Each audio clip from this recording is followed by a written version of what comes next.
ምንጩ አይደርቅ ነበር አሉ ነው ሰዎች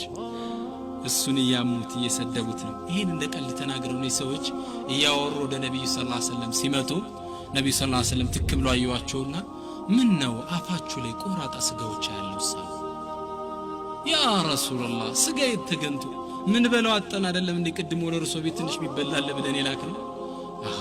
ስጋ ካልበላችሁማ አምታችኋል ማለት ነው የበላችሁት የወንድም ስጋ አለ ማለት ነው فنزلت هذه الآية الكريمة ولا يغتب بعضكم بعضا يجعل بزميات نوردچو ስለዚህ ማማት የወንድምን ስጋ የእህትሽን ስጋ መብላት ስለ አንድ ሰው ክብር ማውራት ማማት እኔ አንድ ብኑ ሰሪን ባልሳሳት ምን ይላሉ እኔ የሚገርመኝ ይላሉ ውሻ የሞተ ውሻን ስጋ ሲበላ ታይቶ አይታወቅ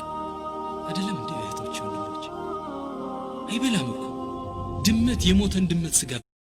Likey